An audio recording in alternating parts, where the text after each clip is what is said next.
I think some of the anger is, or used to be a crutch in some ways. And you don't need that anymore because you're not in a place of anger. Through the processes and through the healing that you went through with the program, it can't be in that energy of anger. It doesn't match. And so whenever we get pulled back into something, it won't allow us to be where we are to move forward if we keep ourselves in that space that was in the past. Before, in this case, before the program, before the shifts gone through, before the transformations, because you're thinking differently. You're looking at things from different perspectives. You're hearing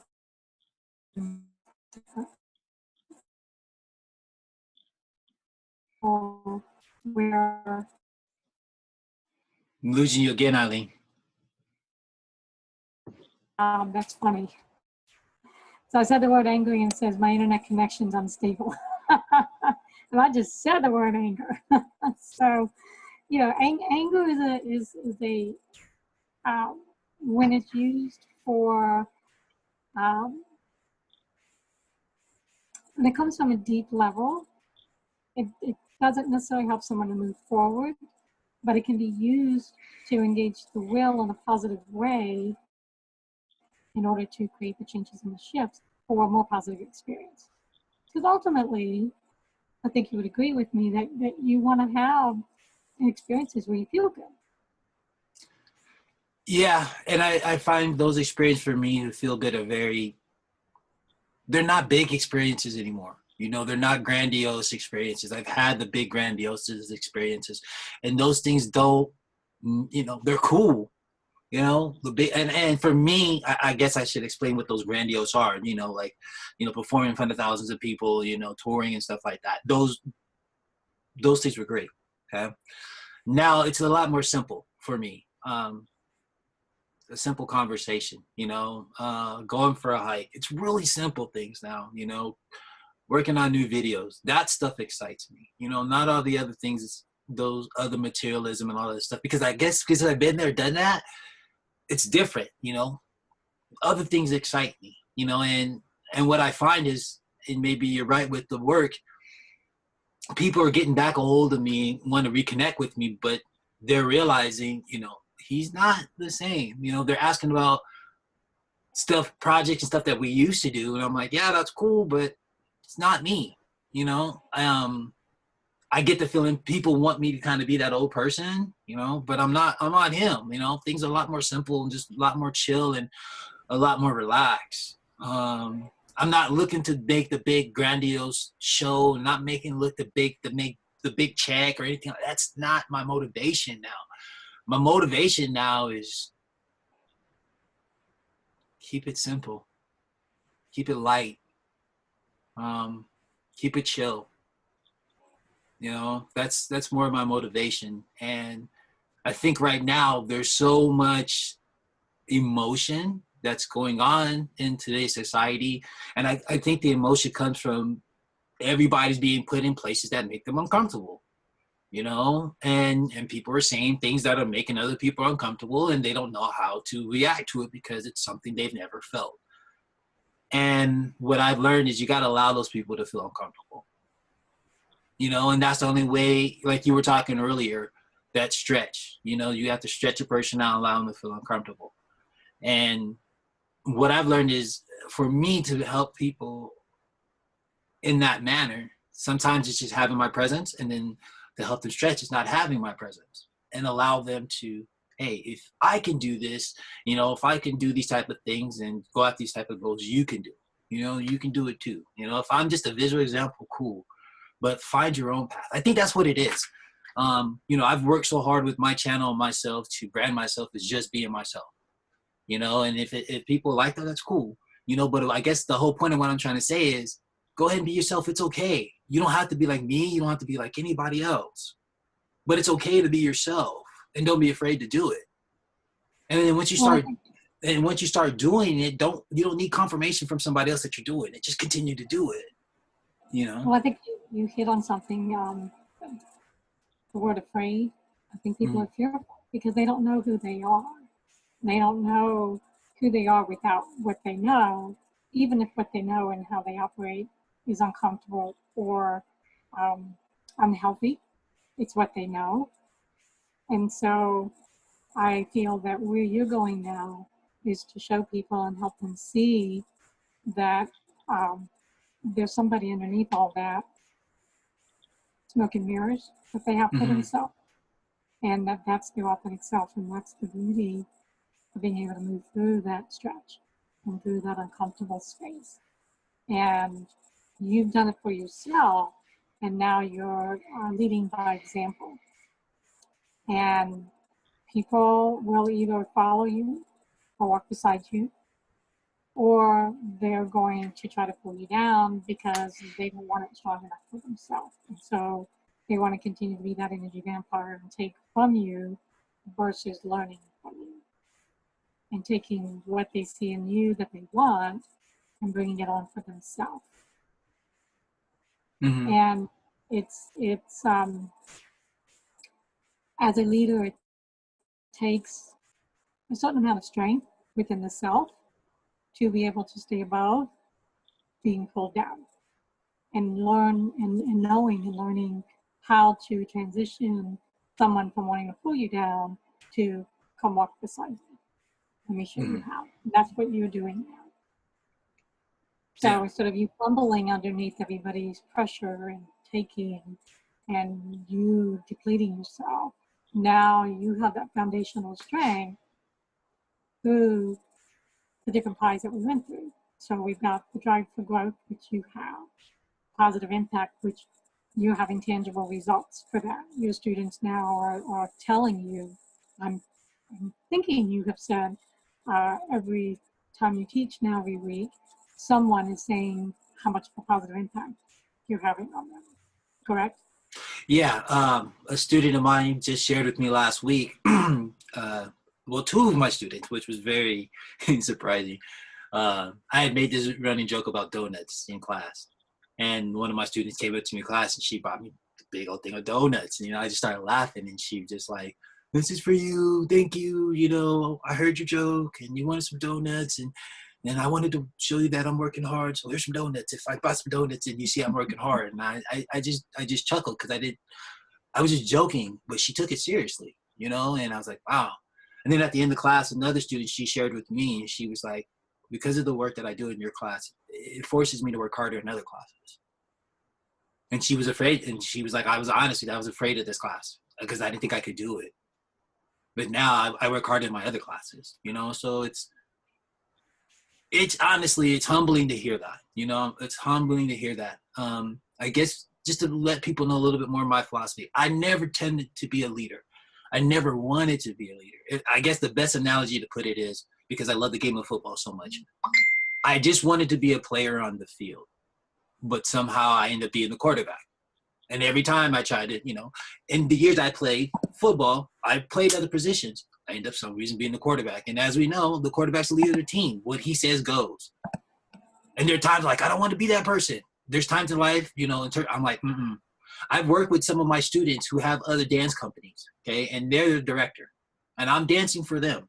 And they're coming to me questions. I'm like, I am not your teacher right now. I am a company member of you. So you tell me what to do. If you want me to go over here, then I'm gonna go over here. And they have a hard time, processing that. I'm like, no, I'm still a dancer.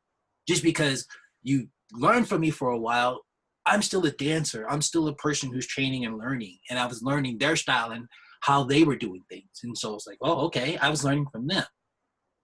So, I guess that's something where another analogy just popped in my head, because I work better at analogies because sometimes my brain is so much is going on. One of my best friends told me, he put his hand on my shoulder and he goes, because your shoulders are strong, that's why. You have the shoulders to do it. And I'm like, what are you talking about? He goes, if you weren't going through this, you wouldn't be going through this if you couldn't handle it. Your shoulders are strong enough to handle it. You have the shoulders to do it. That's why you're going through these things. And back then I didn't understand what he said, but as time went on, I get it. It's about you're put in this position for a reason because you can handle it, even though you might not think that you can handle it, or somebody else is probably better for that position. It's meant for you to do that. So in my own humble opinion, in my own analogy, I'd rather be the wide receiver going out to catch the pass than being a quarterback to call the play to make sure the wide receiver gets the ball, because that's so much responsibility. But I end up being the quarterback and throwing the pass, and it's like, well, we won the game, so let's keep going, you know? So I guess it's just when it's time to step in, I step in, and when it's not, then I try to just play my role, you know, in society the best way I can. Yes, and I just want to share with you as we're talking and you're sharing, I can feel your energy lift and your passion about the teaching and the receiving that you're getting back from the students is much more powerful than what we were talking about before, or what was pulling you down. So when we finish with these recordings and you go back and you watch them, I believe you'll see the same thing, and that'll help you have another level of awareness of how important it is to continue to stay true to yourself, your authentic self, to continue to walk the path of your dance and movement, because that's who you are. Some of the other things that from the past that's continuing to try to pull you back, that's not you. I can feel and I can see the difference when you're speaking about your teaching and the positive impact that the shifts that you've gone through over the last few months is having on you and your students, and whatever else is coming up in the future, even the video recordings that we're doing versus the other things that we've talked about. Yeah. And I think that's exciting because it leads into some of the other things that you've worked on, which would be the positive influence that you're having and the engagement that you are bringing in with the students and the owner of the company that you're working for now, and any future engagement. It's coming from a different level, you know, a different foundation. And that's what's so cool about working with the core thinking, the core actions, the core perceptions. Because when we reach into our core, then we're looking at our truths. Think about it. How many people are operating from their truths? Not very many. Because we're so inundated and so influenced by society, by media, by parents, by coworkers, by friends, and people have not learned how to be in that and still be themselves. Mm-hmm. And you're learning how to do that, and you've got a really strong base from which you're operating from. And that stretch is actually, I feel for you, is you've already hit a next level with that stretch, and you're kind of going into that next stretch. Would you agree? Yeah. It's definitely in the last 3 days. It's kind of very hard to explain. I guess as people go through the process of the wheel, you will get to these bridges or crossway points of where you will feel the growth of yourself, and you'll see where that person is. You know, you can see that you're prepping for him, because I can see that even this morning, certain things that were around me, I'm like, this is not part of the old me. I'm building for the new me. This is all the things that are coming in now that are prepping me for the person I'm stepping into. And I saw that because, you know, this week, certain gifts have come to me out of the blue. And when I got them, I was like, wow, this is kind of like perfect for me. And I didn't ask for it. And then I realized these are the gifts that are coming in and saying, this is who you're becoming. So we're going to give you these now. So when you walk into it, when you step into it, they're there. The tools, these items and tools are there for you, you know, and they're materialistic things. But when they come, I'm like, wow, this is perfect for right now. Like, part of the person who I see myself becoming. So those type of things will happen. But also what I've noticed will happen is there was a sense of, I'm going to be honest, shit. Okay, the person back there was doing okay. He was making things happen, this and this and this. But to get to this other person, a lot of this stuff, even the good stuff that he was doing, is being let go. Like how I used to edit my videos and all that. Like I was on a really roll, and I was talking to a good friend of mine, and I look back since I've been doing the work, how many videos that I put out in the production, and I didn't realize until I started like going back and watching all the production work, and I was like, holy shit, that was a lot of work, Troy. You put out a lot of videos in about 4 or 5 months, and I didn't realize it. I was just in the process. But now that I have retrospect and I have time to look at it, I'm like, I can't lay on my old principles. That got you to that point. Now we're going to give you new tools. Where are you going to go now? Don't rest on your, those old parameters. Where are you going to go now when we start, closing up old programs you can't use? You got to learn a new program. That's what I'm doing. I'm learning a new program and push myself in my editing. That was frustrating because I was like, oh, I can't do the things that I would like to do in presentation. But then something was like, oh, because you're going to create something even maybe more visually better for yourself. So there's going to be that crossroad point where part of you wants to hold on to the old you and some of the successes of that part because they're working. And then a part of you is going to go, continue going forward because the new blueprint is there and the pieces of the puzzle are coming to you. So you got to walk into that. And that's where I'm at. It's that crossroads of part of me going, my success was going good from here. So I let go because there's other things you need to step into. So there's a very crossroad point. I think of who I want to share with people who do this program. When you get to this crossroad point, you can either do two things. You can either accept it or get frustrated with it. And I'm not gonna lie, I'm just gonna be honest with you. I got frustrated. I got pissed off, and Coach knows this. It's not the first time. But I have to be honest with myself. I got frustrated and pissed, and I was just like, dude, what's the point? And I had to really sit with myself and sit with myself and sit with myself and sit with myself. So my advice to you guys is don't make an emotional decision.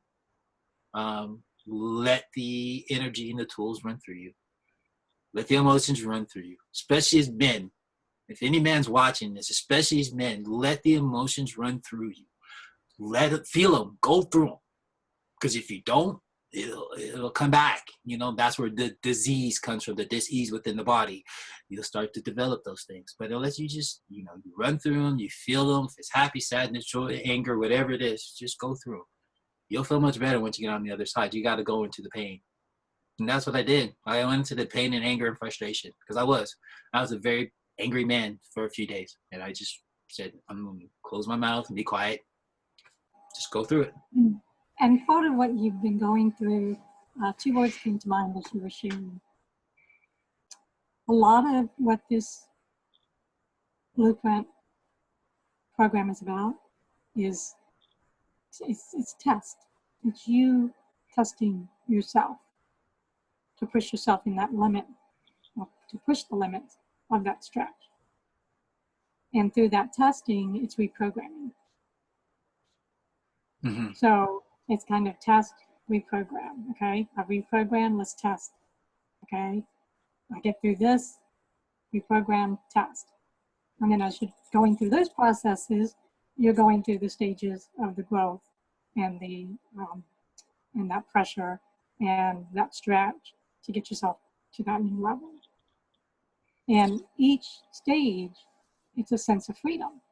Because if you think about how you hold yourself in your own space now versus 5 months ago before we started, it feels much more free. Like you said at the beginning, it's more relaxed. You're in a place of feeling more at peace as a general rule until something comes in and try to take that away from you. Mm-hmm. So I think for today's video, we can conclude by saying getting from here to there as far as personal growth and development, it's a process of understanding that blueprint that's within us and reaching in and tapping into that and nurturing it. Mm-hmm. And processing through the anger, the stress, the frustration, whatever comes up, that tries to encompass what you're taking yourself out of. Because it's almost like a snake peeling its outer layer, and you're slithering out of that shield that's on them. Yeah. And you're peeling that layer. Yeah. Yeah. Definitely. Shedding the old of the skin so the new can come out. The caterpillar who's coming out of the cocoon to become the butterfly. They're beautiful processes, but they're painful processes, you know, because they're both breaking down.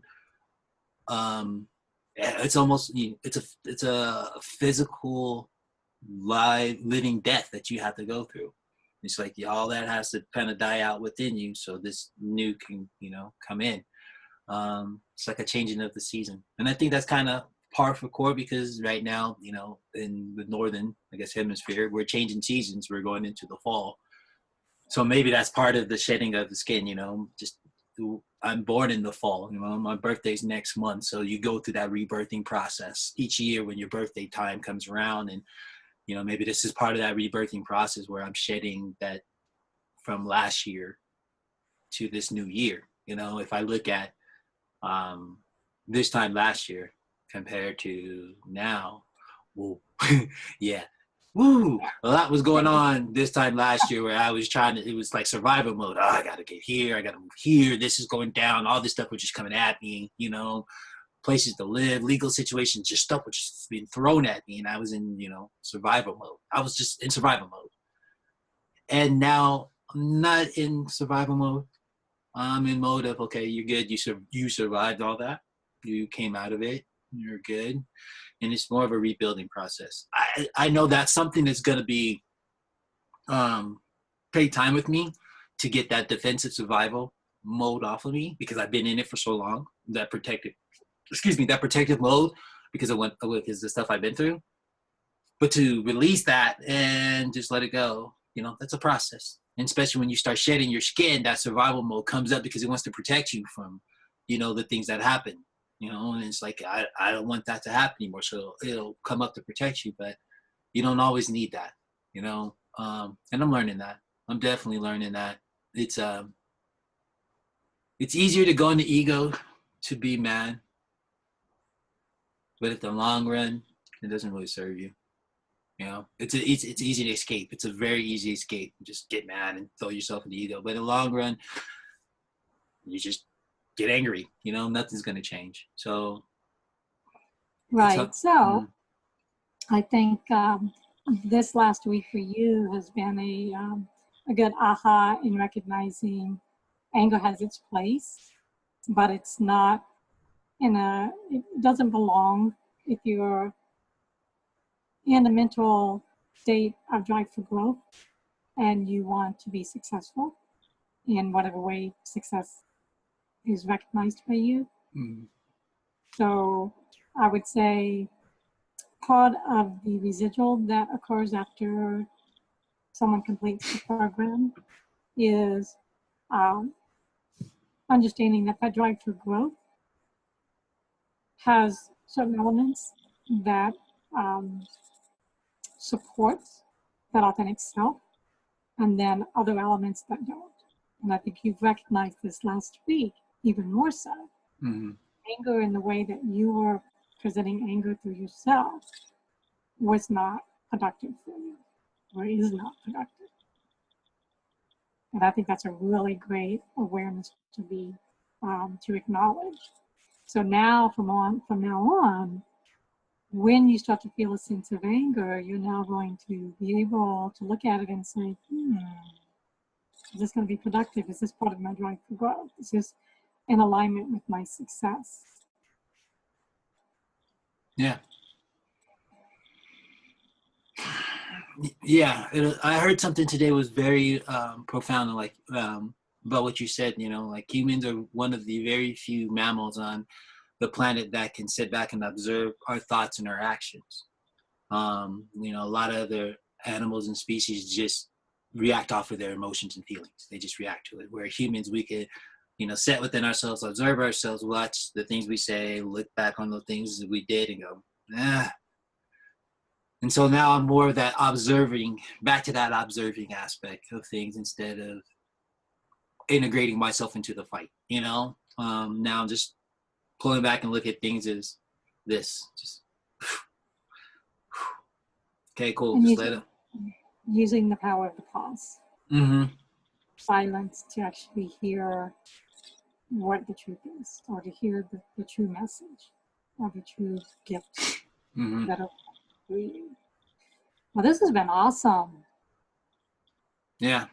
I mean, what I'd like to just call this is honestly just called Drive for Growth, because that's what it feels like. It just feels like drive for growth. So people who are watching, it's a continuous journey. You will always be growing. As soon as I think I got it, something else comes up and I have to continue to grow. I know, it's like, oh gosh, it's like going from kindergarten to PhD, and you get that PhD, and it's like, yes, I'm done, and then now you're not. Yeah. Another layer of kindergarten to PhD, and it never ends. But I think you can agree that it gets a little easier, and that struggle is not as intense and can be short. Yeah, it can. All right. Well, we will absolutely do this again, Troy. Well, I'm definitely looking forward to it and everything. And thank you guys for watching. I hope you guys enjoy it, and I hope you guys, learning. The goal for Eileen and I to do this is to share. And hopefully we'll get others to come on and share their stories. And, just be a platform. Just be a platform and not be what society is right now, just words flying. I just feel like words are just flying, and instead of just sit back and listening, finding meaning to the words, instead of just let them fly. So hopefully you guys learn something. We're learning something. I'm still learning. Eileen's still learning. Always. Yes. Our motto is iron sharpens iron. When I'm in a certain place, she redirects me, and then I'm lucky enough that she trusts me on the other end, and she's in a certain place to kind of help redirect her to keep us on our goals and path. Yes. All right. Well, Troy, have a wonderful afternoon, and like I said, we'll do this again, and we'll keep sharing on what your experience is with this process and my observation of it and my own experience as well. Sounds good, Eileen. All right, guys, we'll talk to you soon. Have a good day. Okay. Bye. Bye.